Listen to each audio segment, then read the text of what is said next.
जय हिंद प्यारे बच्चों, सुप्रभात सभी को।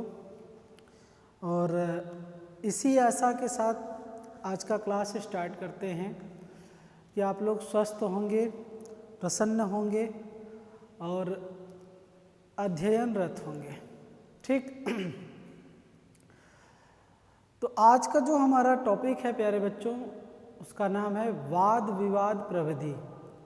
इसको हम लोग डिस्कशन टेक्निक के नाम से भी जानते हैं या फिर डिबेट टेक्निक भी इसको बोला जाता है। ठीक है। इस टॉपिक को स्टार्ट करने से पहले मैं आप लोगों को एक छोटे रूप में अगर इसके बारे में अवगत कराऊं तो एक उदाहरण के माध्यम से आप समझिए कि मान लीजिए मैं ये डिबेट डिस्कशन कराने के लिए बच्चों के सामने एक टॉपिक या प्रकरण रखता हूँ जिसका नाम है महिलाओं का व्यवसाय में आवश्यकता। फिर से सुन लीजिएगा, महिलाओं का व्यवसाय में आवश्यकता। इसके लिए हमने बच्चों को दो वर्ग में बांट दिया। एक वर्ग को कहा कि पक्ष में रहिए और एक वर्ग को कहा कि आप विपक्ष में रहिए। जैसे कि हमने कहा कि एक वर्ग कहेगा या इसके लिए डिबेट करेगा कि महिलाओं का व्यवसाय में आवश्यकता जरूरी है।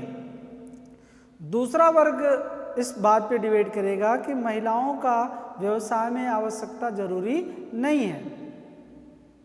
और दोनों लोग अपनी अपनी बातों को, विचारों को रखेंगे और लास्ट में हम निष्कर्ष पर पहुंचेंगे या पहुंचने का प्रयास करेंगे।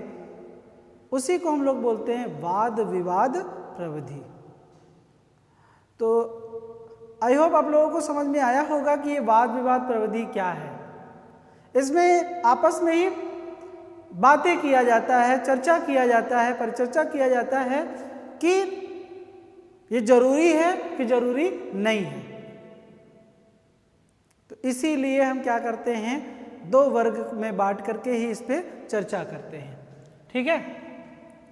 तो अब समझिए कि क्या इसके बारे में कहा जा रहा है कि यह प्रविधि शिक्षण की एक महत्वपूर्ण प्रविधि मानी जाती है। हाँ, महत्वपूर्ण है क्योंकि छोटे बच्चों को हम ऐसे टॉपिक रख करके उनसे विचारों को जानना चाहते हैं, समझना चाहते हैं कि उनके मन में भी क्या है, क्या समझते हैं आज के महिलाओं के बारे में कि व्यवसाय में उनको जाना जरूरी है कि जरूरी नहीं है। तो उनकी विचारधारा समझ में आएगी, इसलिए ये प्रविधि महत्वपूर्ण है। ठीक। तो यह प्रविधि छात्रों को स्वतंत्र, स्वाभाविक और सक्रिय रूप से कार्य करने के लिए प्रेरित करती है। यहाँ पर बच्चों को इतना स्वतंत्रता दी जाती है कि अपनी बातों को स्पष्ट रूप से रख सके। वो सक्रिय रूप से कहीं ना कहीं इसको डिबेट के रूप में सहभागिता या पार्टिसिपेट करते हैं। ठीक। इस प्रविधि के द्वारा विचारों का आदान प्रदान होता है। पक्ष अपना बात रखता है, विपक्ष अपना बात रखता है, तो इसमें विचारों का आदान प्रदान भी हो रहा है। ठीक है। इस प्रविधि के द्वारा बालक में सामाजिकरण का गुण विकसित होता है। भाई आज वर्तमान समय कहाँ पहुंचा, स्त्रियों का क्या स्थान है इसमें, ये कहीं ना कहीं सामाजिक गुणों का भी विकास बच्चों में हो रहा है। ठीक है। इसमें शिक्षक दिशा निर्देश देने वाला तथा छात्र क्रिया करने वाला होता है। टीचर समय समय पर क्या करेगा, गाइडलाइंस बताएगा कि इस पॉइंट के अंतर्गत आप क्या समझते हैं, विचार रखिए। कोई भी मतलब उसमें शिक्षा, जैसे हम कह रहे हैं नारी शिक्षा पे ही उसमें कह देगा कि बात करिए। तो अगर नारी शिक्षा ले सकती हैं तो व्यवसाय क्यों नहीं कर सकती, साथ में उठ बैठ सकती हैं, खा सकती हैं, तो आखिर व्यवसाय करने में क्या दिक्कत है। तो ऐसी चीजें कहीं ना कहीं रखा जाएगा टीचर ना, और छात्र क्या करेगा, क्रिया करने वाला होगा, उसमें बताएगा। तर्क वितर्क किसी भी दशा में हो सकता है। ठीक है। तो उच्च लेवल पे जाकर के कहीं ना कहीं तर्क वितर्क किया जा सकता है। जैसे परिचर्चा, गोष्ठी, सम्मेलन, ये सब आप देखे होंगे कि तमाम विद्यालयों में कराए जाते हैं और विद्यालयों में करा करके एक प्रकरण या टॉपिक रखा जाता है जिसमें बच्चे अपने अपने बातों को स्पष्ट रूप से रखते हैं। ये गोष्ठी भी कराई जाती है, परिचर्चा भी कराई जाती है, सम्मेलन भी कराए जाते हैं, जिसके अंतर्गत स्वतंत्र होकर के आप अपनी अभिव्यक्ति प्रस्तुत करते हैं। ठीक है, तो इसी को हम क्या कह रहे हैं प्यारे बच्चों? इसी को हम वाद विवाद प्रविधि के नाम से जानते हैं।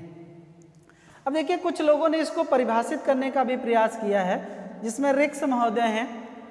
और रिक्स महोदय क्या कहते हैं कि अध्ययन जो कह सकते हैं वाद विवाद है, वाद विवाद अध्ययन की जाने वाली समस्या का प्रकरण में निहित संबंधों का विचारशील विवेचन है।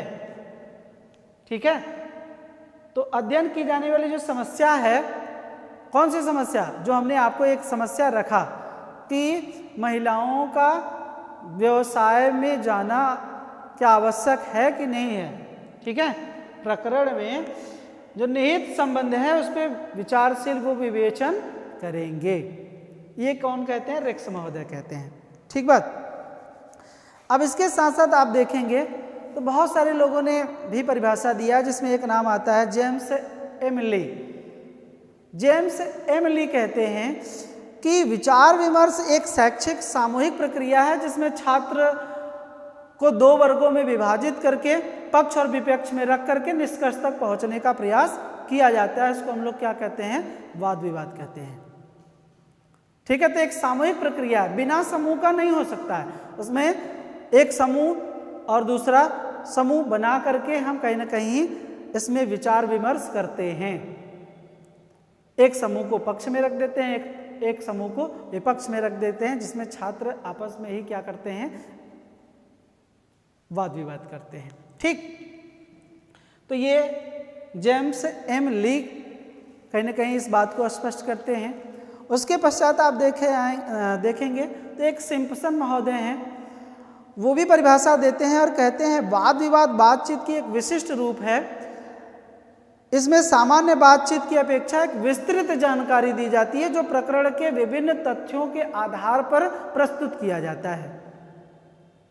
तो एक विस्तृत जानकारी है जो बच्चे पहले से, जैसे हम जब टॉपिक निर्धारित करते हैं, प्रकरण बच्चों के सामने हमने समस्या रखा तो समस्या के बारे में बता दिया जाता है और वो पहले से ही पढ़ करके अध्ययन हो करके आते हैं कि कहाँ से हमको क्या क्या बातें रखने हैं, या उसके तथ्यों को रखना है तो किस किस रिसोर्सेज के अनुसार रखना है, सन बताना है, उसको कब लागू किया गया या क्या जरूरी है। बहुत सारी बातें कहीं ना कहीं रखते हैं, तथ्यों के आधार पर अपनी बातों को कहीं ना कहीं रखते हैं।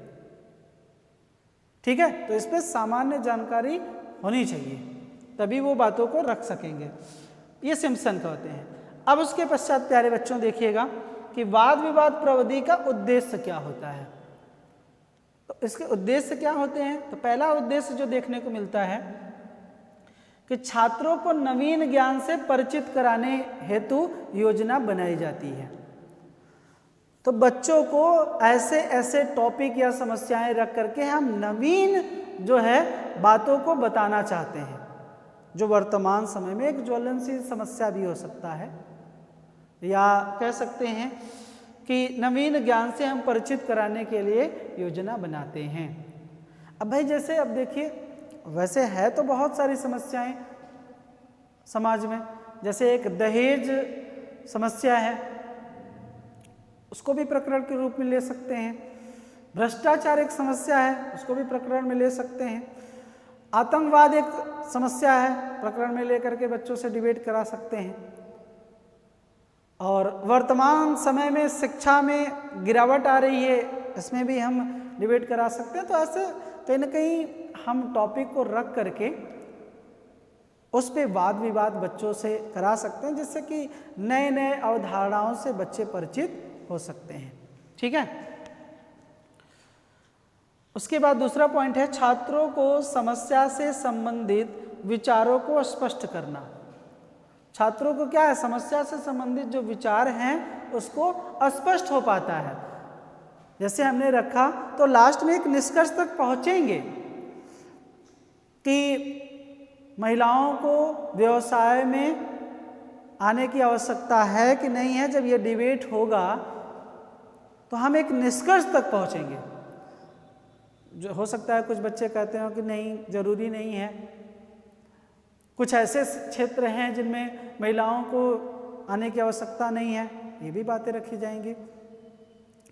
तो कहीं ना कहीं हम एक निष्कर्ष तक पहुंचेंगे। पक्ष वाले कहेंगे कि नहीं, जरूरी है भाई, हमारी माँ ही प्राथमिक गुरु है, अगर उनके पास शिक्षा नहीं होगा, अगर वो व्यवसाय नहीं करेंगी तो भी तो एक तरीके का है।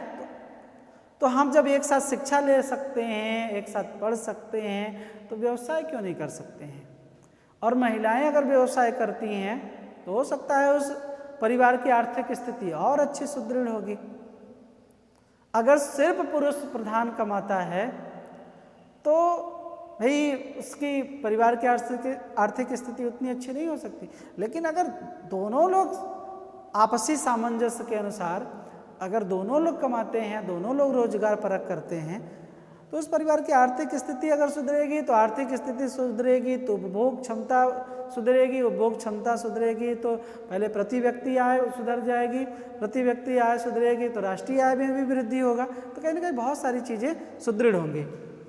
ठीक है, तो इससे संबंधित विचारों को भी स्पष्ट करना। छात्रों को समस्या के प्रति जागरूक करना। हम ये बताएंगे कि बेटा जो टॉपिक रखा गया है ना, ये बहुत इंपॉर्टेंट टॉपिक है जिस पे चर्चा होने की आवश्यकता है वर्तमान समय में, क्योंकि बहुत सारे लोग अभी भी भेदभाव करते हैं। जैसे दहेज ही रखेंगे तो इस दहेज प्रथा पर भी चर्चा होने की आवश्यकता है। आज कहीं ना कहीं बहुत सारे लोग कहते हैं कि दहेज नहीं लेना चाहिए, नहीं लेना चाहिए, लेकिन जब शादी विवाह होता है तो पूरा का पूरा पैसा वसूल कर लेते हैं, जितना अपने बच्चों को पढ़ाई लिखाई में लगाए रहते हैं। आज देखिए जितना शिक्षित वर्ग है ना, उतना ज़्यादा वो दहेज ले रहा है। आप देखेंगे कि हमारे समाज में कहीं ना कहीं ये चीज़ें हो गई हैं कि अगर कोई व्यक्ति सरकारी नौकरी में चला गया तो उसकी एक बोली लगती है, 20 लाख ले लीजिए, 40 लाख ले लीजिए, 50 लाख ले लीजिए और शादी कर लीजिए। मतलब बोली लग रही है और लगा भी रहे हैं, लोग लगा भी रहे हैं और वो डिमांड भी है, मांग भी रहे हैं कि हमारे लड़के ने सरकारी नौकरी पा गई है, अब हमको इतना मिलेगा तब हम शादी करेंगे। तो कहीं ना कहीं आप देखेंगे कि दहेज की जो प्रथा है आज वर्तमान समय में बहुत ज़्यादा मात्रा में फैली हुई है। तो इस पे बच्चों के साथ बात विचार करने की आवश्यकता है, वाद विवाद करने की आवश्यकता है, जिससे कि उनको समझाया जा सके, उनको बताया जा सके कि बेटा अगर आप दहेज लेते हैं तो आप कहीं ना कहीं आपके यहाँ भी अगर बहन होगी, बेटी होगी, तो आप उसके लिए भी तो दहेज देंगे। तो ये कहीं ना कहीं जो प्रथाएं हैं उन प्रथाओं को ख़त्म किया जाना चाहिए। पहले के समय में जो दहेज दिया जाता था या लिया जाता था, देने का जो कॉन्सेप्ट था, आप देखेंगे तो एक स्वेच्छा से दिया गया दान था जो कन्या पक्ष की तरफ से वर पक्ष को दिया जाता था, ताकि कोई भी जब समस्याएं हों, ऐसे भविष्य में अगर कुछ ऐसी आपदा विपदा पड़ती है तो उस धनराशि से या उस कह सकते हैं कि दहेज से ना आप अपनी सहायता कर सकें, इसलिए कहीं ना कहीं वो एक दान के रूप में दिया जाता था। लेकिन आज के समय में उस दान नहीं रह गया, बल्कि मांगा जा रहा है। ये बहुत कहीं ना कहीं समस्या है, तो इस पर खुल करके बात होनी चाहिए या फिर डिबेट होने की आवश्यकता है। ठीक है, तो जागरूक करना। उसके पश्चात है छात्र द्वारा प्राप्त किए गए ज्ञान का मूल्यांकन करना। तो अब उस समस्या के प्रति बच्चे ने कितना जान पाया, समझ पाया, कितनी उसकी जानकारी है, इसका भी मूल्यांकन कहीं ना कहीं इस डिबेट के माध्यम से किया जाता है। ठीक है प्यारे बच्चों, तो इसको फटाफट आप लोग नोट कर लें, फिर हम लोग आगे बढ़ेंगे कि वाद विवाद प्रविधि के कितने प्रकार होते हैं। ठीक है, चलिए प्यारे बच्चों, अब देखिए वाद विवाद प्रविधि के प्रकार कौन कौन से होते हैं। ठीक है, तो वाद विवाद प्रविधि की जब प्रकार की बात करते हैं तो मुख्यतः दो प्रकार होते हैं। एक तो होता है आपका औपचारिक वाद विवाद प्रविधि, जिसको हम लोग फॉर्मल डिबेट के नाम से भी जानते हैं, ठीक है। और दूसरा जो होता है प्यारे बच्चों, उसको हम लोग बोलते हैं अनौपचारिक वाद विवाद प्रविधि, जैसा कि दिख रहा होगा। और इसको हम लोग इनफॉर्मल डिबेट के नाम से जानते हैं, डिबेट टेक्निक, ठीक है। तो औपचारिक वाद विवाद प्रविधि क्या होता है, पहले इसको समझ लेते हैं। तो औपचारिक से ही नाम है जहाँ पर सब कुछ क्या हो, फिक्स हो, नियम कानून के दायरे में रह करके कोई कार्य करते हैं, तो वो औपचारिक कहलाता है। तो औपचारिक जो वाद विवाद प्रविधि के अंतर्गत देखेंगे तो प्यारे बच्चों, नियम के आधार पर, जहाँ पर नियमों का पालन करके वाद विवाद किया जाता है, तो इसमें देखेंगे आप लोग ना, तो संचालन तथा नियंत्रित चयनित जो अध्यक्ष होते हैं, उन्हीं अध्यक्षों के द्वारा यह संचालित किया जाता है। और संचालक चयनित देखे होंगे तो एक सचिव होते हैं, और उन्हीं सचिव के द्वारा ये संचालन किया जाता है। और यहाँ पर जो छात्र होते हैं वो नियमबद्ध तरीके से, या जो टॉपिक दिया जाता है उसी टॉपिक पे ही सिर्फ चर्चा करते हैं, ठीक है। और लास्ट में जो सचिव और आपके अध्यक्ष चुने गए हैं वही निष्कर्ष तक पहुँचाते हैं, ठीक है। तो यहाँ पर क्या है, सब कुछ फिक्स रहता है। आपको एक टॉपिक दे दिया जाएगा और टॉपिक के आधार पर ही आप यहाँ पर आकर के दो ग्रुपों में बंट करके आप क्या करेंगे, वाद विवाद करेंगे, जिसका एक पूरा पैनल बना रहता है, जिसमें सचिव हैं और आपके अध्यक्ष हैं। वो पूरा का पूरा आपका डिबेट देखेंगे और डिबेट देखने के पश्चात एक निष्कर्ष तक पहुंचते हैं कि कौन सा पक्ष इसमें विजय हुआ है, ठीक है। तो ये कहीं ना कहीं औपचारिक डिबेट होता है, बात समझ में आया। अब अनौपचारिक वाद विवाद क्या कहलाता है, तो यहाँ पर कोई नियम फिक्स नहीं होता है, यहाँ पर शिक्षक के अनुयायी में ही ये कार्यक्रम चलाया जाता है। और शिक्षक एक समस्या या प्रकरण दे देता है और बच्चे को उसी समस्या के आधार पर वो पक्ष और विपक्ष में बांट देता है, और छात्र यहाँ पर स्वतंत्र होकर के अपनी बातों या कह सकते हैं अपनी अभिव्यक्ति को व्यक्त करता है, जिसमें विस्तार पूर्वक वो कहीं ना कहीं उसके बारे में अवगत कराता है। तो यहाँ पर बच्चे को पूरी स्वतंत्रता होती है बताने का, ठीक है। और यहाँ पर कह सकते हैं कि टीचर ही एक निष्कर्ष तक पहुँचाता है, बच्चों को बताता है, और बीच बीच में जो गाइडलाइंस होता है वो टीचर ही देता है। तो यहाँ पर अनौपचारिक होता है, इसकी कोई लिमिटेशन नहीं होता है, बच्चे खुल करके अभिव्यक्ति करते हैं, अपनी बातों को रखते हैं, ठीक है। ये बातें कहीं ना कहीं औपचारिक अनौपचारिक में आपको देखने को मिला। इतनी बात समझ में आए। औपचारिक के अंतर्गत क्या होता है, अनौपचारिक वाद विवाद प्रविधि के अंतर्गत क्या होता है। तो यहाँ पर जो होता है ना, संचालन करने के लिए या नियंत्रित चयनित एक अध्यक्ष चुने जाते हैं, संचालन सचिव चुने जाते हैं, जो उन्हीं का एक पैनल होता है और इन्हीं के द्वारा ये कार्यक्रम को पूरा किया जाता है। और यहाँ पर वो टॉपिक के आधार पर ही प्रस्तुतिकरण किया जाता है। लेकिन यहाँ पर ऐसा कुछ सचिव ये सारी चीज़ें नहीं है, सिर्फ टीचर ही क्या करता है, बच्चों को टॉपिक पे वाद विवाद करवाता है। अब उसके पश्चात देखिए वाद विवाद प्रविधि के गुण क्या होते हैं, ठीक।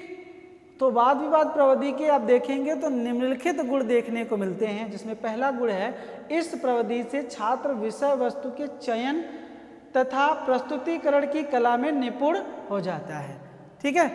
तो इस प्रविधि में छात्र क्या है, विषय वस्तु का चयन करता है कि इसके अंतर्गत हम क्या क्या बातें रख सकते हैं, ठीक है, तो उसका चयन करता है। तथा प्रस्तुतिकरण की कला, जो बच्चों को बोलना नहीं आता है वो भी खड़े होकर के अपने बातों के माध्यम से अपनी अभिव्यक्ति रखते हैं। तो कहीं ना कहीं ये बोलने की कला भी डेवलपमेंट हो जाती है, प्रस्तुतिकरण करने की कला भी आपके अंदर आ जाती है, ठीक है। तो छात्र निश्चित उद्देश्य से दूर नहीं होते हैं।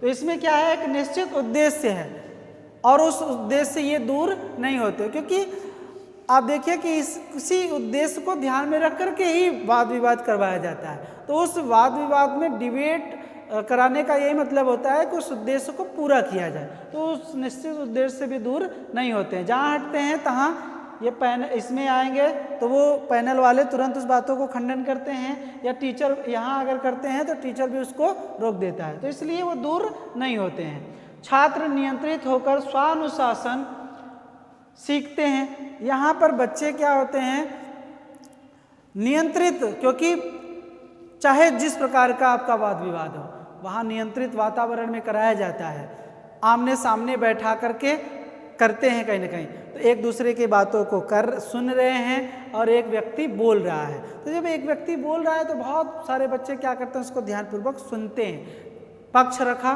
फिर उसके बाद विपक्ष कहीं ना कहीं बोलता है तो पक्ष सुनता है। इसी तरीके का ये वाद विवाद चलता है। ठीक है, तो नियंत्रित होकर के स्वानुशासन, जब सुनेंगे तो कहीं ना कहीं अनुशासन बनेगा, अपने आप बनेगा। उसके बाद है ये प्रविधि छोटी तथा बड़ी दोनों कक्षाओं के लिए उपयोगी होती है। छोटे बच्चे भी कहीं ना कहीं अगर सुनते हैं ध्यानपूर्वक तो उनमें भी सुनने की क्षमता डेवलपमेंट हो रही है, कुछ नवीन ज्ञान में वृद्धि हो रहा है उनके, तो ये दोनों कक्षाओं के लिए उपयोगी होती है। यह प्रविधि के द्वारा समस्या के स्पष्टीकरण से नवीन ज्ञान प्राप्त होता है। ठीक है, तो समस्या का स्पष्टीकरण जब किया जा रहा है तो उससे बच्चों को नवीन ज्ञान की प्राप्ति हो रही है, जिससे कि उसके ज्ञान में भी वृद्धि हो रहा है। नई नई तथ्यों के बारे में सुन रहा है, नई नई जानकारियों के बारे में सुन रहा है, नई नई सूचनाओं के बारे में वो अवगत हो रहा है, तो उसके ज्ञान में कहीं ना कहीं वृद्धि हो रही है प्यारे बच्चों। ठीक, अब इसके पश्चात देख लेते हैं वाद विवाद प्रविधि के प्रयोग करते समय कुछ सुझाव दिए गए हैं। जिसमें पहला सुझाव है कि समूह के सदस्यों का चयन करते समय ये ध्यान रखना चाहिए कि उनमें आपस में किसी प्रकार का टकराव ना हो। जब भी आप चयन करें ना तो ये ध्यान रखें कि दो वर्ग बटा हुआ है तो दोनों वर्गों में आपस में किसी प्रकार का टकराव ना हो। टकराव कभी कभी आप देखते होंगे कि जब बातें या प्रस्तुतिकरण किया जाता है ना तो उंगली दिखा करके प्रत्यक्ष रूप से बोलने का भी प्रयास करने लगते हैं बच्चे, तो टकराव होने लगता है। तो इसलिए आप पहले से निर्देश दीजिए कि बच्चे जब वाद विवाद करेंगे तो प्रत्यक्ष रूप से नहीं बोलेंगे, किसी को कमेंट करके उदाहरण नहीं देंगे। तो ये भी, और जब डिबेट किया जाता है तो ऐसे उंगली दिखा करके कहीं ना कहीं नहीं करना चाहिए, ये भी कहीं ना कहीं बता दिया जाता है। ठीक है, बात समझ में आया? तो इस प्रकार के अगर हो जाएंगे तो टकराव नहीं होगा। तो अब जैसे कि ये भी है कि जहाँ पर विरोधाभास वाली बच्चे हैं जो दो विचारों के हैं ना, तो आप उस अनुसार से भी बांट दीजिए उनको। तो ये अगर कर देते हैं तो ज़्यादा अच्छे तरीके से वो अपनी बातों को रखेंगे। तो चयन करते समय ये ध्यान रखना चाहिए सदस्यों के बैठने की व्यवस्था इस प्रकार से हो कि वो एक दूसरे के सम्मुख हो। देखिए, जब एक दूसरे के आमने सामने होंगे तभी एक व्यक्ति जब बोल रहा है तो दूसरा विपक्ष उसको ध्यानपूर्वक सुनेगा। जब आमने सामने नहीं होंगे तो वो बातों को सुन नहीं पाते हैं, तो इसलिए रिप्लाई देने में उनको कठिनाई होती है। तो इसलिए ऐसा व्यवस्था करना चाहिए कि वो आमने सामने हो, ताकि उनको फेस दिखाई दे, भाव समझ में आए कि किस तरीके से वो बोल रहे हैं ना, तो कहीं ना कहीं अच्छे तरीके से सुन सकते हैं और उसका रिप्लाई भी दे सकते हैं। इसलिए एक दूसरे के सम्मुख होना चाहिए। अध्यक्ष को उन्हीं बिंदुओं पर आलोचना के लिए प्रोत्साहित करना चाहिए जिन पर रचनात्मक सुझाव तथा आलोचना की जा सके। ठीक है, तो आलोचना के लिए उत्साहित करना चाहिए। देखिए, बहुत सारे आलोचनाएं जब डिबेट होती हैं तो आलोचनाएं की जाती हैं। जैसे कोई अपनी बातों को रख रहा है, तुरंत बच्चा उसका दोष बताने लगता है, तो आलोचना जब की जाती है तो उसमें गुण और दोष दोनों बातें बताई जाती हैं ना। तो जब ऐसे चीज़ों को प्रोत्साहित करना चाहिए जिन पर आप रचनात्मक सुझाव भी दे सकें, मतलब आप उसके क्या कर रहे हैं, गुणों को भी बताएं और आलोचना मतलब दोष को भी कहीं ना कहीं रख सकते हैं, तभी बातें क्लियर हो पाएंगी। ठीक है, तो ये दोनों बातें कहीं ना कहीं होनी चाहिए। तो बच्चों के अंदर प्रोत्साहित करना चाहिए कि ऐसे ही पॉइंट को लेकर के उसके आलोचना की जाए। ठीक है, इसको पहले एक नोट कर लीजिए आप लोग। ठीक, अब उसके पश्चात हम लोग प्यारे बच्चों चलेंगे आगे, जिसमें महत्व की बात किया जाएगा। नोट कर लिए ना आप लोग?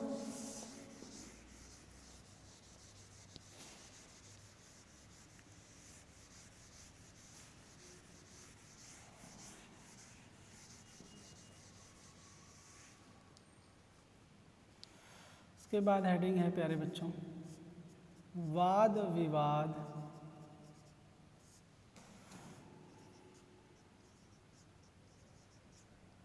प्रविधि का महत्व। ठीक है, जो पहला महत्व देखने को मिलता है, मार्कर थोड़ा सा हल्का चल रहा है ना,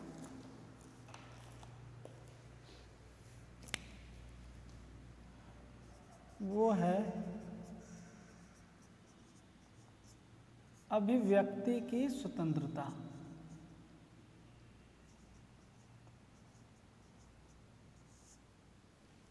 ठीक, अब देखिए, जब भी वाद विवाद किया जाता है तो बच्चों को अपनी बातें उस प्रकरण से संबंधित रखने की पूरी आज़ादी उनको दी जाती है। तो कहीं ना कहीं अभिव्यक्ति करने की स्वतंत्रता उनको दी जाती है, तभी खुल करके बच्चे जो उस प्रकरण पे तैयार करके आए हैं वो बातों को रख पाते हैं। तो यहाँ पर अभिव्यक्ति की स्वतंत्रता भी दी जाती है। दूसरी अगर बात किया जाए इसके, तो जो प्रसंग होता है, प्रसंग या इसको कह सकते हैं तथ्य ना, तो जो तथ्य होते हैं को स्पष्ट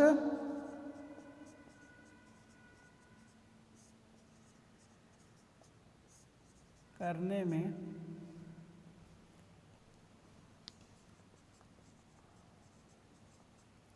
सहायता मिलती है,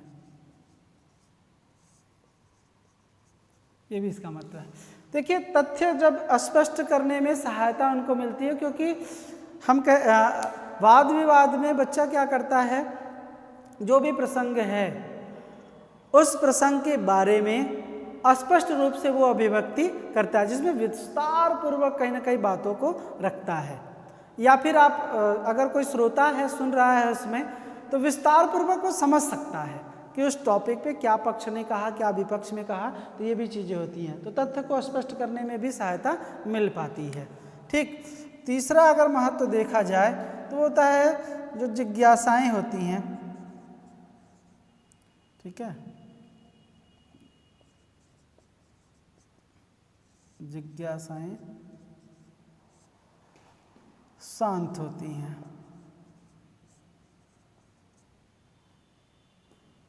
शांत होती हैं, और इसी में एक चीज़ और जोड़ लीजिएगा, नवीन ज्ञान में वृद्धि होती है। तो यहाँ पर जो श्रोतागण हैं या फिर जो छात्र हैं, क्योंकि ऑडियंस भी बैठी रहती है सुनने के लिए, ऐसे जब वाद विवाद होता है तो उनमें बहुत सारी जिज्ञासाएं रहती हैं। तो जब बच्चे या टीचर जब उस वाद विवाद में जब आलोचनात्मक दृष्टिकोण करता है या फिर सुझाव देता है, तो उनकी जो जिज्ञासाएं होती हैं ना, वो भी यहाँ पर शांत की जाती हैं, और नवीन ज्ञान में भी उनको वृद्धि होती है। जब हम किसी भी प्रकरण पे जब उसको स्पष्ट करते हैं तो कहीं ना कहीं लोगों को नवीन ज्ञान मिलता है। ठीक है, चौथा अगर महत्व देखेंगे तो सुनने का कौशल भी डेवलपमेंट होता है। किसका? सुनने का कौशल, कौशल का विकास होता है।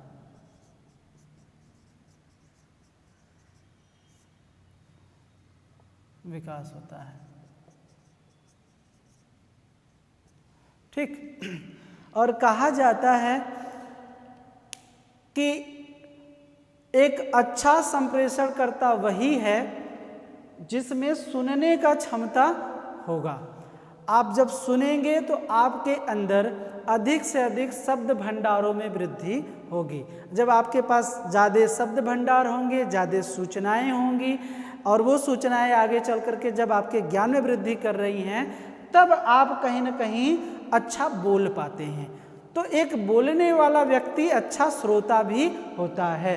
ठीक है, उसके पश्चात अगर हम लोग बात करें पांचवा महत्व का, तो आप देखेंगे कि ये जो वाद विवाद प्रविधि है, वो प्रविधि माध्यमिक स्तर से लेकर के माध्यमिक कक्षा से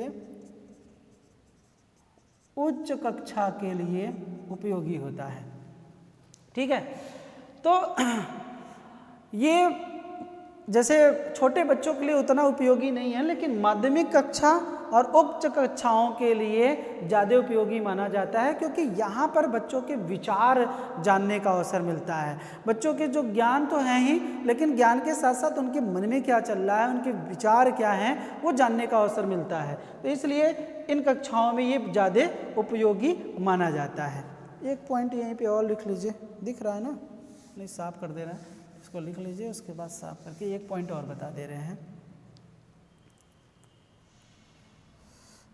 5 बताया ना, छठा मान लीजिए, मानसिक विकास के लिए उपयोगी होता है।